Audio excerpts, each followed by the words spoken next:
Tak s mírným zpožděním zahajuji druhou část konference tím, že předám slovo Martinovi Krugovi, který nám bude povídat o tom, co je nového v Mikrotiku.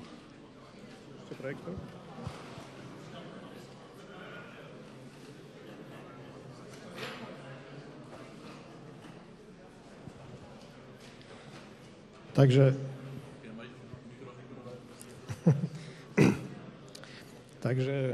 ja by som vás... Chvíľka pauzy, kým sa pustí projektor. Takže...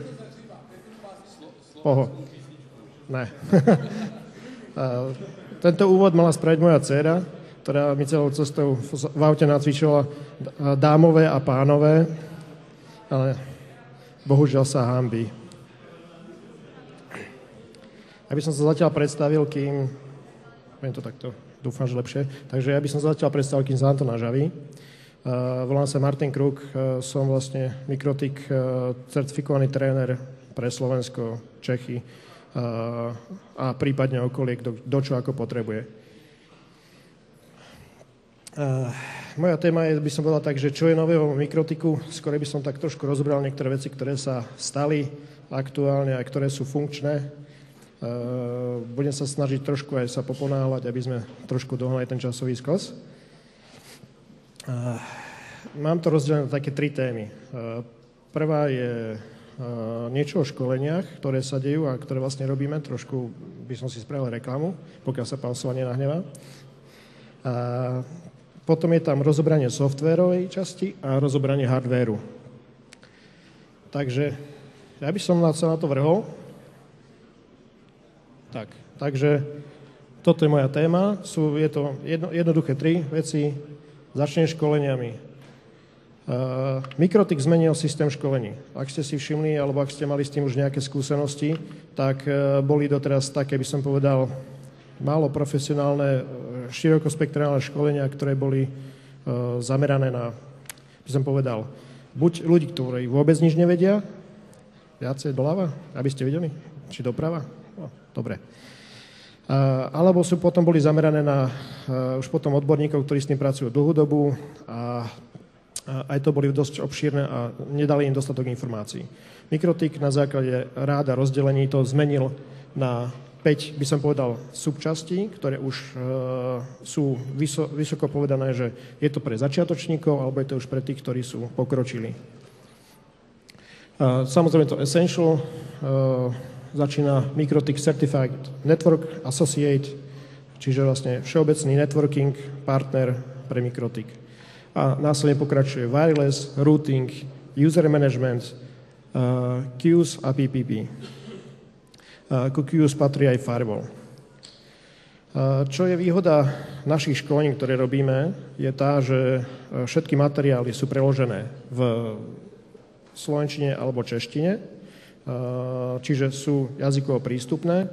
Samozrejme, všetky tie materiály sú dostupné aj v anglickom jazyku. Tie naše preklady sú certifikované Mikrotikom, takže je to vlastne presne to isté, alebo veľmi sa drží témy. Takisto naše testy, ktoré robíme, alebo teda už fyzicky ten testovací proces, je v češtine alebo v slovenčine. V Čechách je usporiadateľ týchto školení vlastne Vánko, wifishop.cz, ak to poznáte pod týmto názvom. A chcel by som trošku spraviť reklamu najbližšiemu školeniu, ktorý sa bude diať v Prahe 15. až 17. septembra. Je to školenie na Queues a Firewall, certifikačné. V cene školenia je aj elektronický certifikát. Pokiaľ sa zaregistrujete počas vlastne tejto akcie, tak ja osobne vlastne na tom garantujem 15% zľavu pre tých záujemcov, ktoré hovorím, by chceli ísť na či už certifikáciu, alebo jednoducho už len získať viac informácií ohľadne firewallu a ohľadne Queues. Najlepšie, keď to budete robiť priamo cez Wi-Fi shop, pretože vlastne slečna Markéta Klímová vás rada zapíše. Na Slovensku to usporiadam vlastne pod svojím logom Future Shop. a zriadili sme tam vlastne nové certifikačné školiace stredisko, kde je to, by som povedal, vybavené zariadením, je tam kľud, aj bez toho, aby vás niekto otravoval ako v hoteloch alebo podobných záležitostiach, takže veľká výhoda z tejto strany. Je tam samozrejme tým pádom aj výhoda taká, že je tam cenová dostupnosť. Takže to je tak v skratke, v rýchlosti. Je takisto spravený nový web pre certifikačné, alebo teda pre školenia všeobecne, aj pre hardware, ktorý vlastne sa predáva alebo skladá pre zákazníkov, či už sú to servery alebo nejaké ďalšie záležitosti pre Mikrotik systémy. Tento web nájdete na www.ateros.sk. Samozrejme, tí, ktorí sú registrovaní, alebo boli tam už predtým, alebo boli na nejakých školeniach, tak sa im vlastne automaticky pridávajú tam zľavy podľa toho, aký majú status. Dobre, to je tak zhruba asi všetko o tých školeniach. Pokiaľ máte záujem, tak je tam 15% zľava na školenia, ktoré bude teraz najbližšie v septembri vo Vanku. No, a teraz k zmenám Mikrotiku priamo. Ak ste si všimli, tak dobre, sa mi zdalo, že to preskočilo. Dokončila sa vývoje verzie 3.0 alebo 3.x. Verzia 3 skončila 3.30. To 3.30 hovorí, že bolo tam naozaj strašne veľa updateov. Keď som si to dával tlačiť, že koľko zhruba si zmien za ten rok aj pol, čo bola verzia 3 vlastne vyvíjaná, tak je tam asi 17 strán A4 zmien a oprav a neviem čo všetkého. Čiže bol to naozaj enormný skok vo funkcionalite Mikrotiku. Také základné body. Nové Linuxové jadro. To znamená zrýchlenie, zefektívnenie, zmenšenie CPU loadu pre rôzne záležitosti. Samozrejme, aplikácia nového dynamického routingu, dynamický bridging, tam k tomu aj nejaký obrázok, ako to zhruba si aplikované. Je tam nový protokol meshový implementovaný, čiže naozaj je to už aj kompatibilné s inými hardwareovými platformami, nielen s Mikrotikom. Úplne prebudovaný firewall vo verzii 3.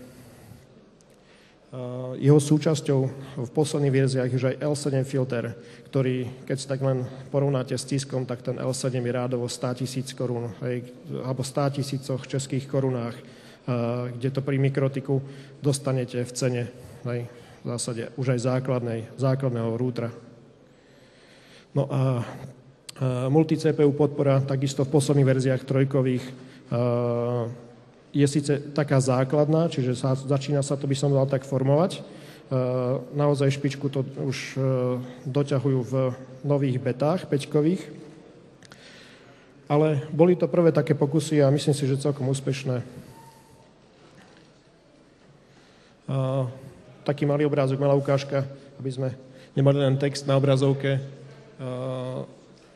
Aplikácia vo firewall L7 filtra veľmi jednoducho v záložke Advanced máte položku Layer 7 protokol, kde si vlastne už len vyberete tú formulku, ktorú chcete použiť a je to vlastne ako podmienka if v tom firewall. Taký lightový obrázok. Čo ďalej? Ďalšie funkcie, taký hrubý výber. Opravený bonding, ktorý v zásade na L3 úrovni bol síce už funkčný v predchádzajúcich verziách, ale samozrejme má to svoje problémy. Je tam teraz dobudovaná podpora rôznych protokolov bondingových.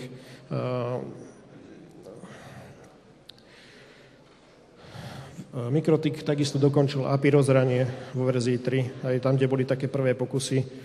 Dá sa povedať, že v tej 330 už je to API používané v rôznych programoch tretích strán na priame vstupy do routerov, kde ste predtým používali neuhrabané SSH prístupy cez telnety a podobné skriptové záležitosti, tak môžete používať priamo API vstupy. ktoré sa veľmi podobajú, by som povedal, tomu Vimboxu a priamému ovládaniu. Nový web proxy, hotspot prepracovaný. Od 3.25 ste si určite všimli, že aj vlastne Varelsové ovládače boli na kompletku zmenené. Mikrotik naozaj poriadne šlapol do spolupráce s Atherosom. Nielen tým, že začali používať ich procesory a priamo zabudované Wi-Fi-čkové karty, ale vlastne aj Mikrotik priamo spolupracuje s Atherosom na vývoji softvéru, na vývoji vlastne, by som povedal, softvéru pre Atheros.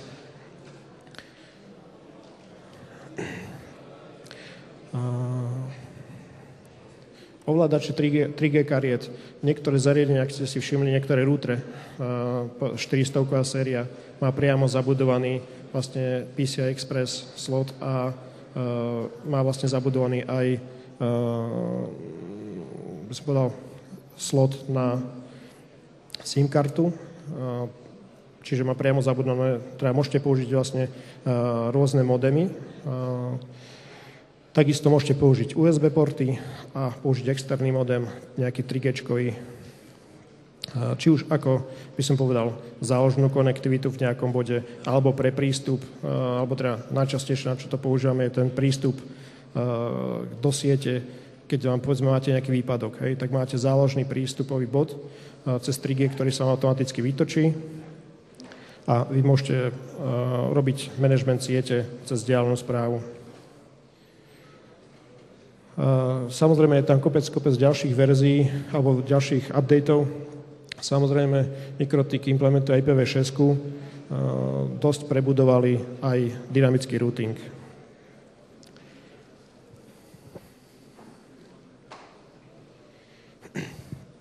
Začiatkom roka 2009 sa vlastne začala vyvíjať verzia 4, ktorá mala zase svoje plusy a mínusy. Prakticky vychádzala, myslím, že z 3.26 ako z jadra, ako zo základu, s tým, že potom už pridávala nové funkcie. Dá sa povedať, že sfunkčnili tie chyby, ktoré boli v predchádzajúcich verziách, pretože samozrejme Mikrotik je software, ktorý je dynamicky riešený, stále s ním niekto robí updaty. Je to software, ktorý je určený pre middle end alebo low end a middle end customerov. Tým pádom samozrejme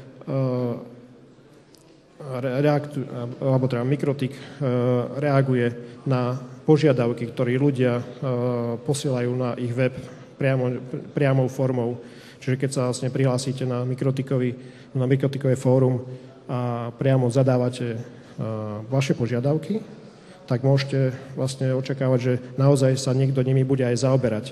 Nie len, že áno, niekedy to spravíme. Takže bol implementovaný nový mesh, prepracovaný user manager, nová implementácie PPP služieb, čiže nový VPN server, OpenVPN bol pridaný.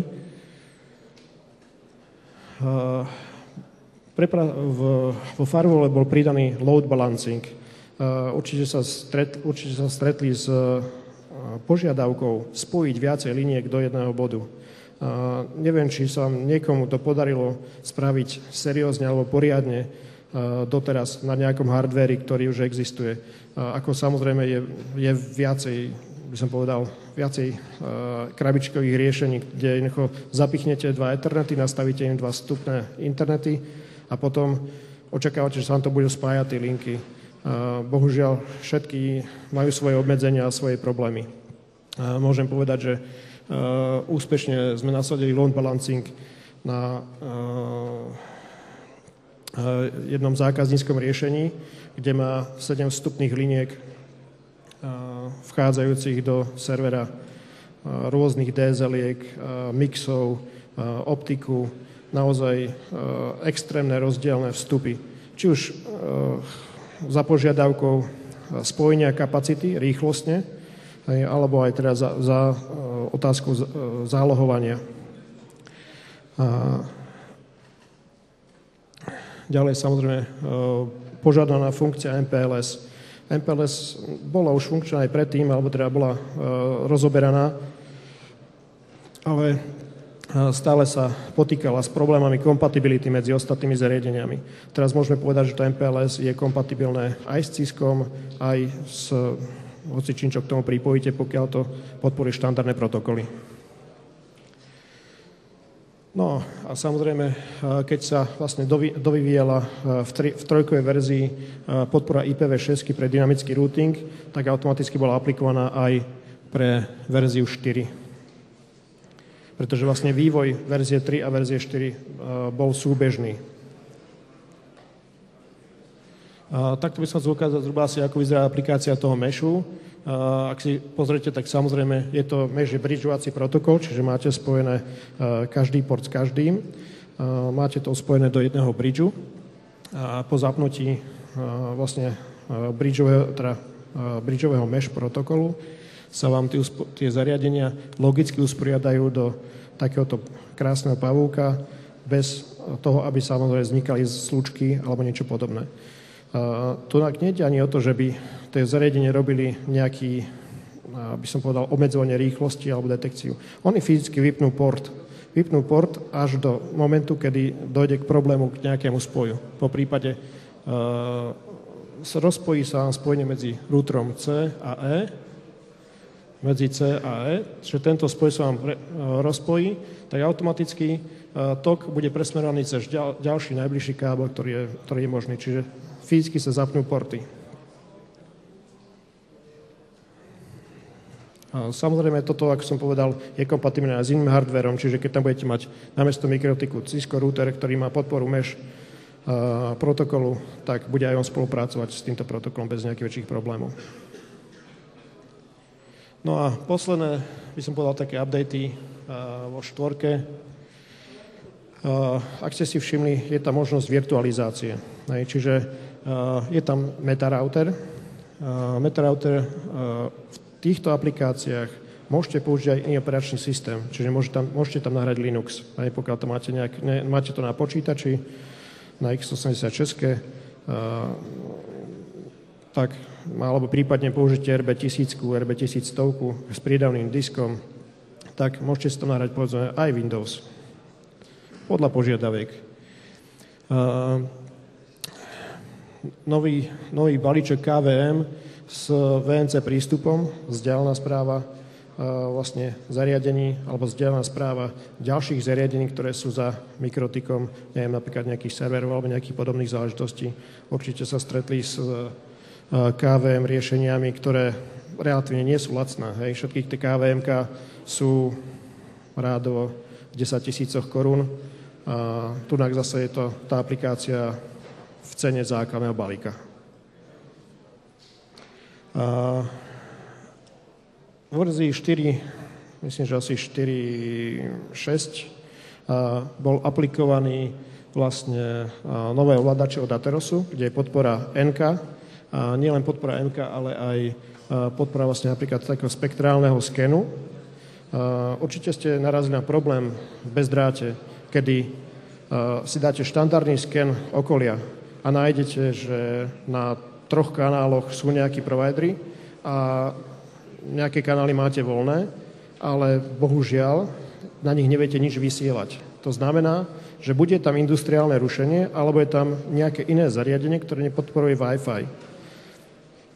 Spektrálny sken vám pomôže odhaliť práve takéto zarušené kanály, kde vlastne nevidíte žiadne zariadenie, ktoré by bolo komunikovalo s klasickým štandardom Wi-Fi, ale bohužiaľ je tam povedzme Motorola, alebo je tam, ja neviem, Proxim alebo niečo podobné, ktoré komunikuje s iným nekompatibilným protokolom a zarušuje vám ten konkrétny kanál. Jo. Dobre.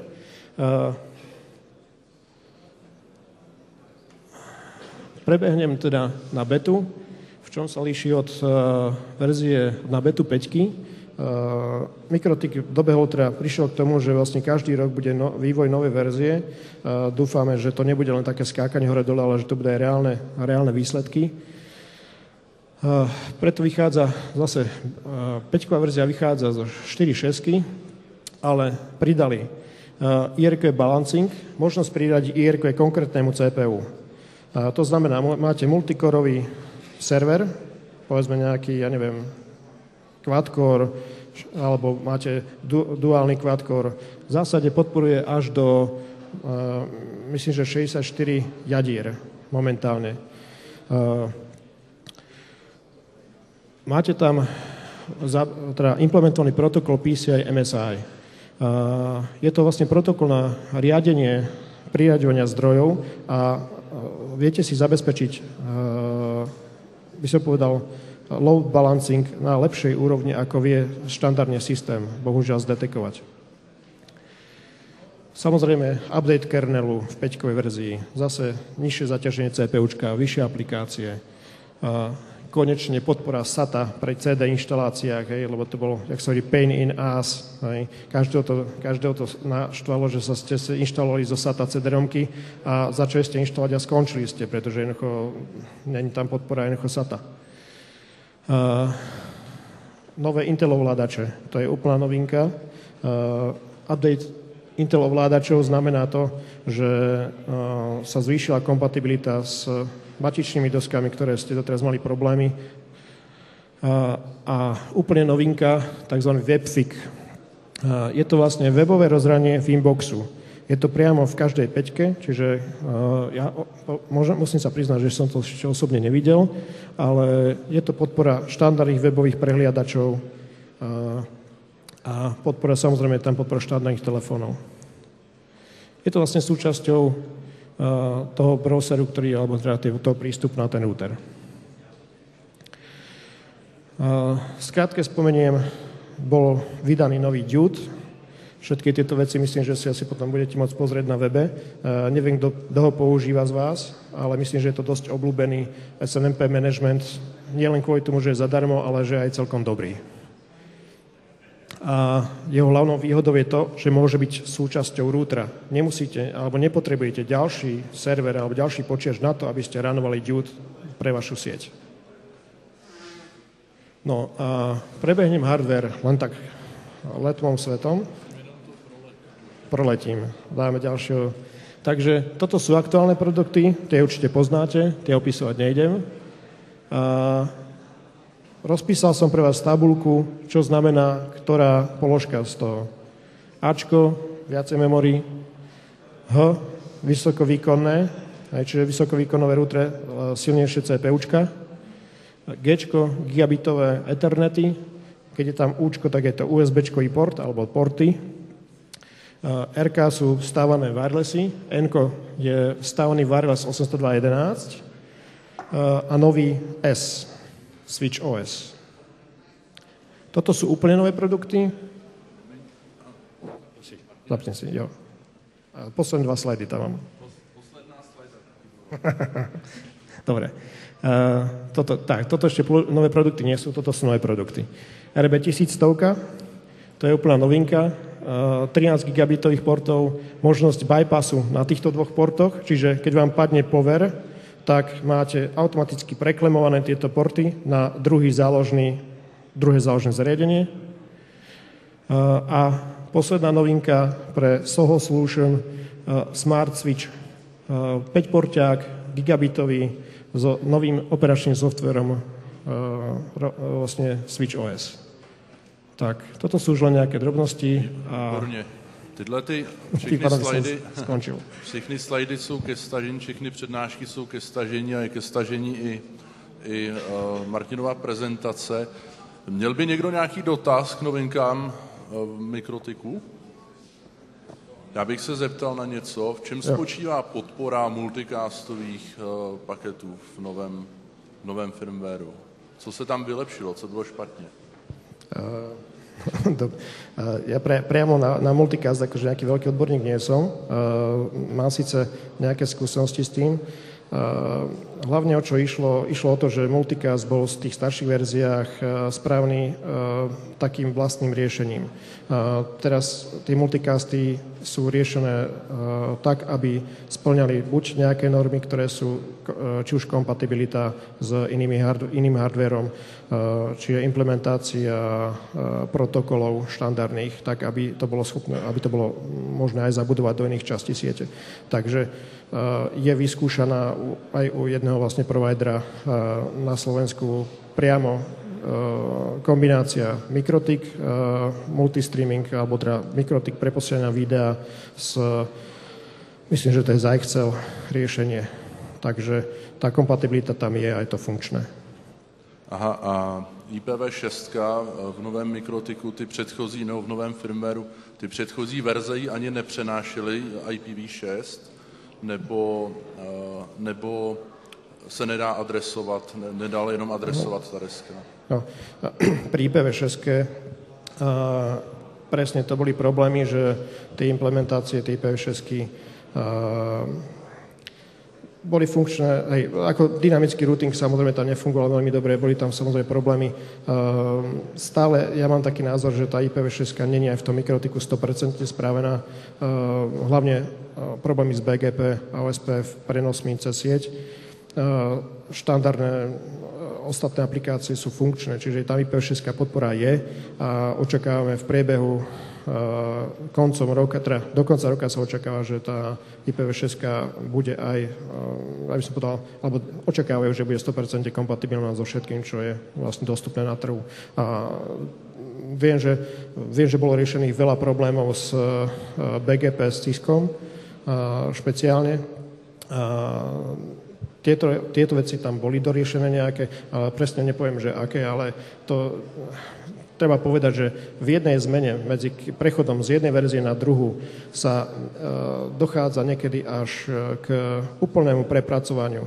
Hej, takže to je ťažko sledovať niekedy až. Výborně, já ti moc děkuju za to, že jsi přijel až ze Zvolená. Užij si to tady s náma večera. Poprosím pány Ježdíka a Pilného, aby se k